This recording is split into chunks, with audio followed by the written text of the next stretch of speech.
Talk about the benefit system. Unfair, indefensible, says Starmer. Yeah, listen, I think he's right, but I mean, there's been a few things, hasn't there, since the Labour Party have come in where they've sounded good. There's been a little bit of good rhetoric. They've showed a little bit of ankle. Talk about defence spending. You talk about the NHS. Talk about a bit of planning stuff, and they've showed a bit of ankle, and then they've stopped there. So defence spending, they're talking about 2.5%. Is the Chagos being included? So I think on this, benefit spending does need to be cut. It's gone up way too much into the pandemic. Let's see what Labour Party actually do about it. Well, this is the thing. I think they're going to find it quite difficult because whenever it happens, I mean, the Conservative governments have tried to do it as well, clamping down on people who are too sick to work, doing, more kind of investigations and making people go to offices to be inspected to see whether they can walk and all that kind of stuff. They always seem to catch the wrong people and punish the people who actually do need benefits rather than punishing the people who are on the take. Yeah, that's always a problem. But like 36 billion to 48 billion is the rise in working age benefits since the pandemic. No other country in the developed world has seen this. Every other country is basically back to where it was for the pandemic. That's heading 65 billion quid. Something needs to be done. You've also got, and it's very, very concerning, you've got this sort of what people are calling the Boris wave of immigration. Millions of people that came under the Boris Johnson reforms. And in the next couple of years, they're going to get indefinite leave to remain, and they're going to start getting access to this system, a system which we know, if you know how to game it, and a lot of people don't know how to game it, a lot of people do lose out, but if you do know how to game the system, clearly you can get access to quite a bit of taxpayer cash when you probably shouldn't be getting any at all. Well, I mean, I was listening again to Jeremy Carl's show last night, and the story that sort of summed up the state of Britain was the couple who came back from their holiday in Europe with a sort of illegal migrant in the back of the trailer they were dragging behind the car. And the illegal migrant gets discovered by the police, gets taken off and put in a hotel, and they get fined 1,500 quid. For something they didn't even know they'd done. Well, he's probably staying in a nicer hotel than the house that they live in, to be honest. And as somebody said who called in, I think it's the first sort of instance of Keir Starmer, smashing the smuggling gangs because, I mean, these two poor women, this poor bloke and his wife, were the first people who have actually been done for it. Yeah, but as you said, that's the case with the benefit system. Often, when they make these benefit changes, it's those that don't have the wherewithal to challenge, that don't know how to use the system, that end up getting hurt, and those that are taking the mick, frankly, and there are a lot of taking the mick, often get away with it. So the devil would be in the detail, and so far Labour have been pretty terrible on the detail, Mike. They have, and I mean, the trouble is, we had Ed Miliband once again announcing just there before earlier on in this hour,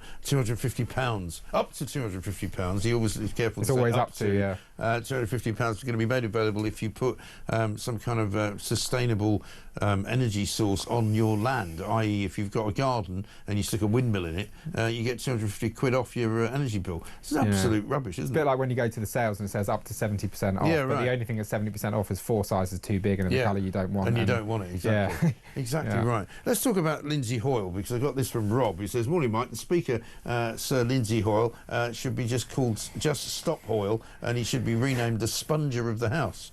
I mean, this guy has done himself a massive disfavour, hasn't he, by spending 250,000 quid's worth of taxpayers' money for no apparent reason. Yeah, and people have been, I think, reluctant to criticise the Speaker occasionally because nobody misses John Bercow, right? I mean, he is clearly, in terms of the job of being Speaker, he's better than John Bercow. But listen, it's not only his hand has been found in the cookie jar, he's emptied it out, cleared out the pantry, and ordered himself a nice takeaway using Mummy and Daddy's credit card as well. He's gone to Singapore to buy a new cookie jar. He's gone to Singapore. It's absolutely shocking, some of the spending. I mean, it's incredible. Well, this is what I was saying, that, if you go to a place where you're supposedly the ambassador for whatever it is that you do, normally speaking, the governments of those countries will pay for you to go, won't they? Well, you'd think so, and certainly I'd like to see a little bit more than that, and I'd like to see the Speaker consider whether maybe he could, address these conferences or address these events via Zoom. And certainly, I mean, he has not taken, as far as we can tell, a single non-business class flight since 2022. That means he's taken business class to Dublin, to Gibraltar, to wherever it is. Okay, fair enough. If you really have a vital piece of diplomacy somewhere like Australia, I don't think anybody expects you, the Speaker of the House of Commons, to be in coach. I understand that, but 250 grand in 3 years when the John Bercow took 10 years. I mean, come on, come on. Let's and get apparently real here. now the reason he's in the papers today is because he has to correct the record, which for somebody like him is a real big deal. Because basically his office said yesterday there had been an administrative error and it would be corrected to make it clear how taxpayers' money was spent, and this was about one of his jaunts to Gibraltar. And the thing that I found also interesting about his trips to Gibraltar is that I think all 4 of them didn't register anywhere where he stayed.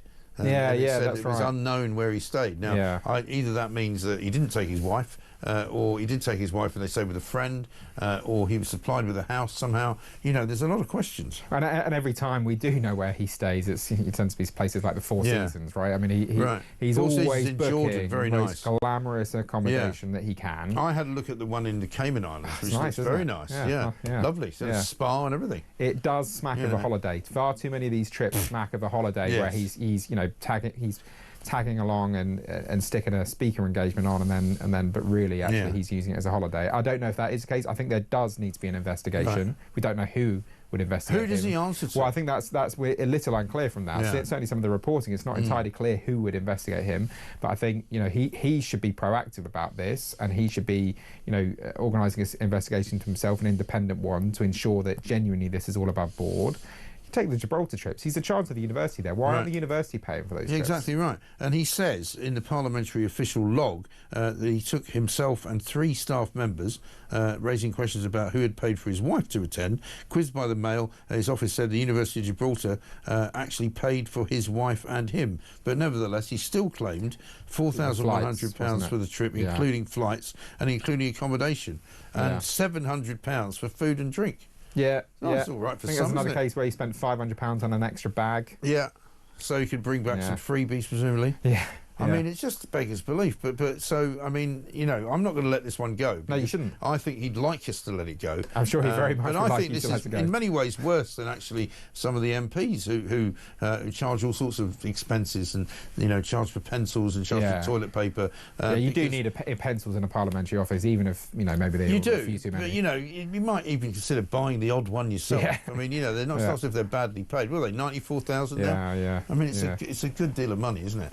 It is, but so is the Speaker. And here's a question for you, right? Because I've wondered about this and I haven't been able to get anybody to answer it, and I don't know whether you know the answer. But you know these new unitary authorities that have been set up, like, for example, in Sussex, which is a particular bugbear of mine. They're going to have what would appear to be a mayor who's going to be settled somewhere in Brighton. They're putting together all kinds of different district councils like Rother and a whole bunch of other places. They're going to encompass West Sussex and East Sussex. And we keep hearing nebulously from various politicians who talk about this that we're going to save money. I don't see how you're going to save money doing that unless you fire people. Unitaries can save money. You've often got, you know, where you don't have unitaries, you've got 2 layers of council, so you do have some duplication. You've got more. But does that mean that some of those people will go then? Well, that's the key question. And will they go? If they do go, how big are the payouts going to be? The unitaries can save money. There are examples where it have saved money. Often it just leads to much larger bureaucracies, higher paid staff. Right. Because they've all got. I mean, I travel around in Sussex quite a lot. It's mixed. It really is. And you can come across, you know, council buildings all over the place. And so, for example, would Rother Council do away with their building? Would other councils do away with their buildings and they'll all move to Brighton? It's not clear. And when, you know, when we've researched this, we've found examples of unitaries that have been successful in saving money, but also examples where it hasn't worked quite so well. Interesting. Elliot, good to see you. Thanks very much indeed. Elliot Keck, Head of Campaigns at Taxpayers Alliance.